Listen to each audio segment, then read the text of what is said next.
Всем мира, друзья! Сегодня поговорим о создании первого духовного управления мусульман в России в период просвещенного абсолютизма во второй половине XVIII века. Алга. Синодский указ от 17 июня 1773 года о веротерпимости всех вероисповеданий, признании прав за частью мусульманско-татарской знати по указу 1784 года, строительство за счет казны на восточных рубежах каменных мечетей и медресе в 80-х годах XVIII века во многом способствовали ликвидации противоречий между государством и мусульманами в религиозной сфере. Безусловно, главную роль в формировании нового курса по отношению к мусульманам страны играла Екатерина II, находившаяся под влиянием европейского просвещения и реализовавшая на практике идеи религиозного равенства. Учреждение в Уфе в соответствии с указом 22 сентября 1788 года Духовного Магометанского закона собрания, коллегии, состоявшие из муфти и 3 кадыев, призваны решать семейно-брачные дела российских мусульман и принимать экзамены у соискателей на должности мусульманских священнослужителей, безусловно, стали практическим воплощением идей веротерпимости. Вместе с тем, создание государственного учреждения во многих сохранившихся документах объяснялось не изменением идеологических приоритетов, а прежде всего необходимостью усиления контроля над мусульманским духовенством со стороны государства. Власти стремились укрепить устойчивость и верность российскому трону, что было вполне естественно в условиях, когда государство не имело никакого влияния на систему мусульманского образования, а светской не было и формирования кадров духовенства. Непосредственным поводом к созданию духовного собрания послужила русско-турецкая война 1787-91 годов. Центральные власти всерьез опасались турецкого влияния на восточных рубежах империи, и в этой связи деятельности мулл, получивших образование в Средней Азии, в особенности в медресе города Бухары. К слову, сегодня мы видим очень близкую картину в отношении исламского образования, только угрозой в глазах чиновников представляются выпускники уже не Бухары, а неких теологических вузов Саудии, Египта и других арабских стран. То, что история повторяется, мы видим на примере того, что в 1788 году в приграничные губернии были командированы чиновники, призванные пресечь антироссийскую пропаганду и выработать соответствующие предписания местным властям. Один из них, советник Уфимского наместнического управления, известный государственный деятель Мертвага, не только выполнил поручение, но и решил представить свои предложения по введению института официального мусульманского духовенства, так называемых указных мулл, получавшего право на религиозную деятельность исключительно от власти. Ключевой в проекте чиновника являлась мысль, что без указа о получении звания запрещалось занимать должности имамов, а также преподавать в мектебе и медресе. Эти предложения были представлены уфимскому и симбирскому генерал-губернатору Игельстрому, имевшему богатый опыт управления мусульманским регионом. Управленческая структура и принципы руководства мусульманской духовной общины региона остались в неизменном виде, однако она перешла в полное подчинение российской власти. Игельстром, по словам Мертвага, зарекомендовавший себя охотником затевать великие дела, очень внимательно отнесся к предложениям своего советника. Проект прошел обсуждение в Уфимском наместническом правлении и 1 мая 1788 года представлен императрице Екатерине. Уфе предлагалось создать особенную комиссию во главе с главным ахуном. Игельстрем полагал возложить на это учреждение прием экзаменов у претендентов на духовные должности. Окончательное утверждение в звании ахуна, муллы или муэдзина должно было производить наместническое правление. Сам проект претендовал на управление духовными делами мусульман исключительно в рамках Уфимского и Симбирского наместничества и в качестве обоснования содержал историю регулирования государственно-исламских отношений на территории края. Здесь политика религиозной терпимости проводилась сразу после присоединения Башкирии к России. Согласно преданиям, после завоевания Казани в 1552 году послы царя привезли к башкирам грамоты, гласившие: «Пусть никто не убегает, и пусть каждый остается при своей вере, соблюдает свой обычай». К сожалению, эти обещания были забыты в период насильственной христианизации, о которой мы говорили в выпусках 74 и 75. Полнейший провал этого проекта вынудил власти искать иные методы воздействия на мусульман Поволжья и Приуралья, ведь даже малейшие миссионерские действия русской православной церкви в крае встречали отпор со стороны, в первую очередь, башкир. В конце 1788 начале 89 годов произошли волнения башкир Троицкого и Челябинского округов, вызванные действиями миссионеров-проповедников, посланной Тобольской епархией. Опасаясь очередного башкирского восстания, правительство 7 февраля 1789 года приняло решение прекратить на время миссионерскую деятельность и отозвать проповедников вообще из всех епархий. В Башкирии имелись лишь отдельные случаи религиозных притеснений, не наблюдалось массовых гонений в отношении мусульман. Здесь не было ограничений в строительстве мечетей, их закрытия или уничтожения. В регионе имелись учебные заведения, готовившие имамов.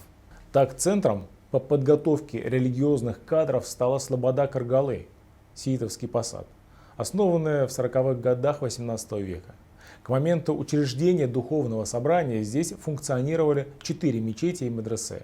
Именно в Каргалах происходил прием экзаменов у кандидатов на должности ахунов. Например, избранный старшинами и муллами на должность ахуна Исетской провинции Абдулла Муслюмов сдал в 1771 году там экзамены и только потом получил желанный указ губернатора. Большинство дел в Башкирии решалось в шариатских и третейских судах.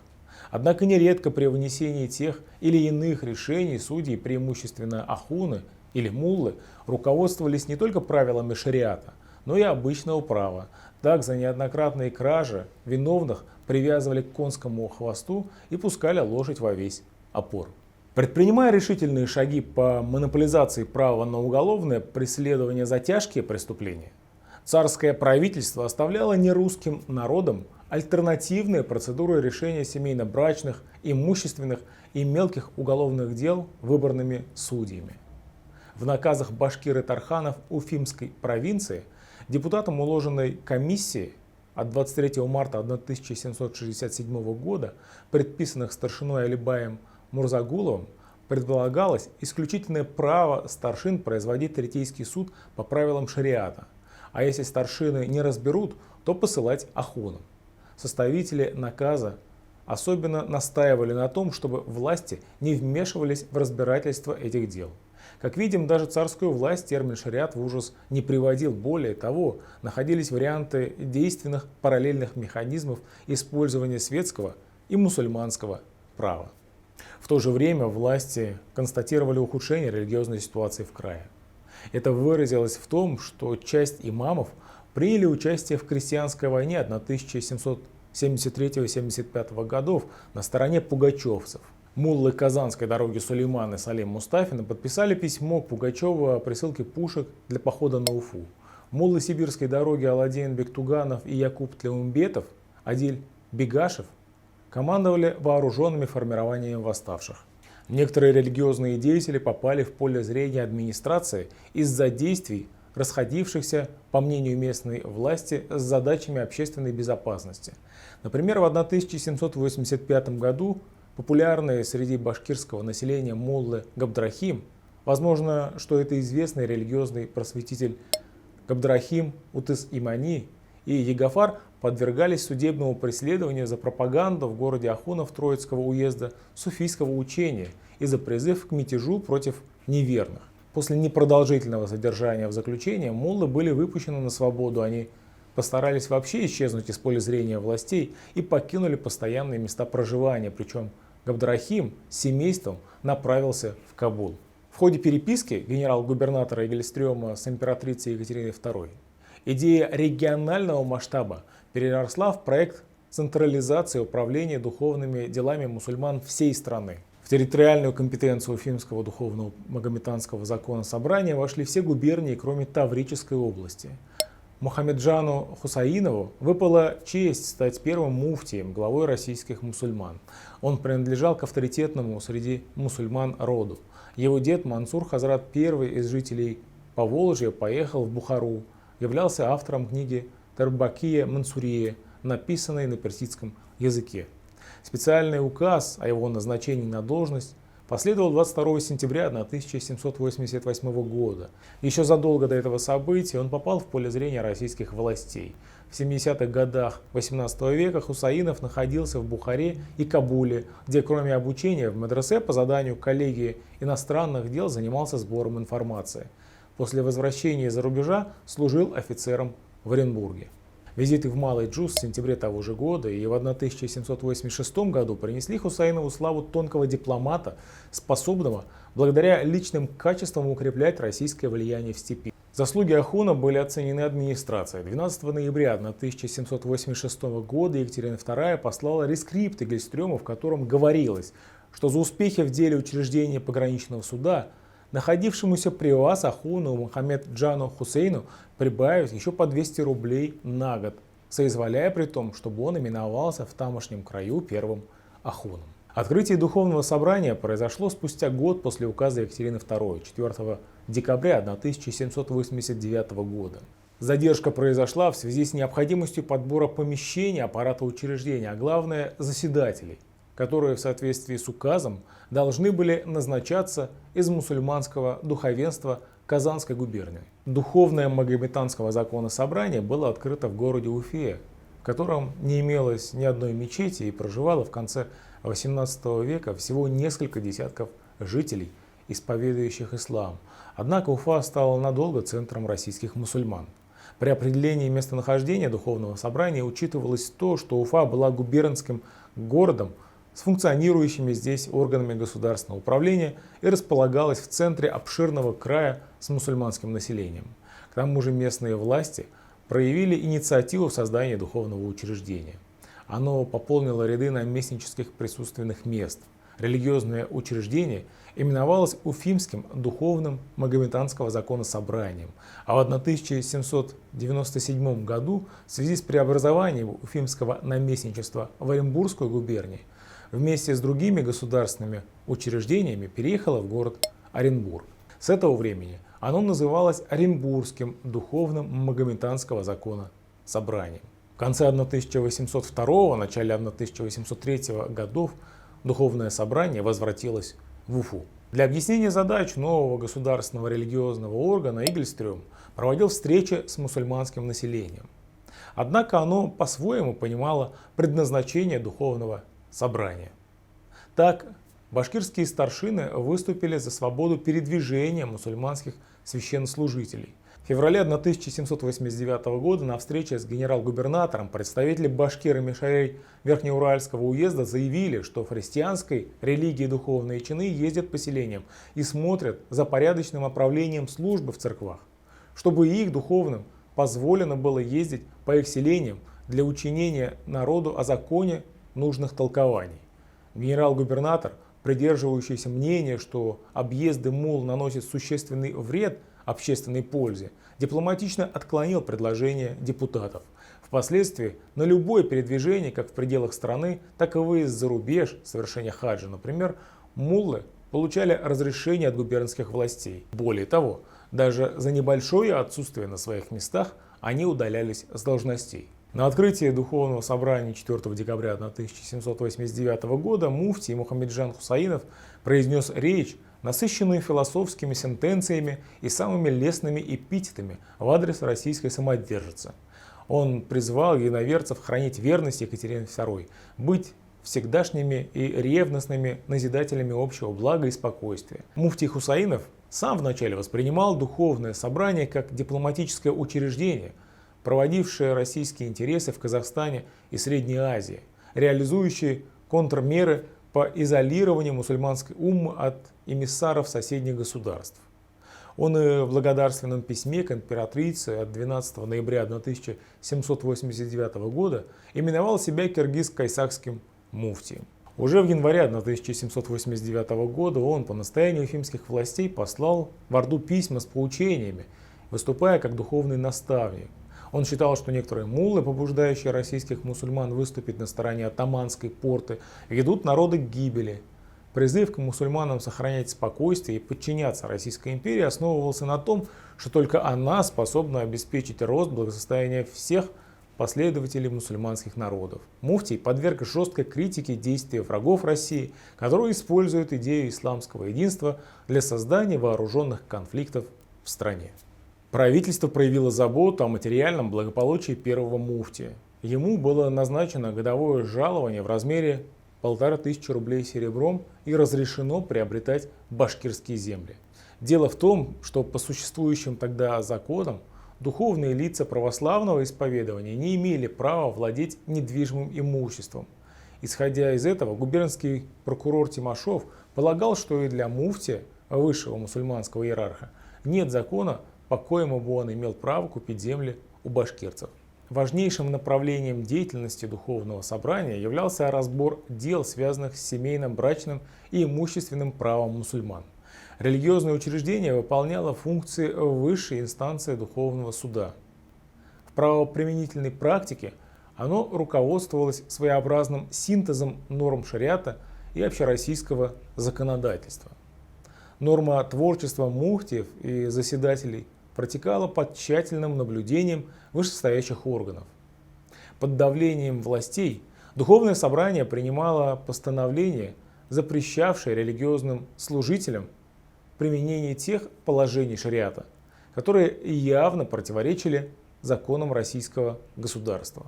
Эти запреты в основном касались системы наказаний за нарушение норм морали, предусмотренных мусульманским правом.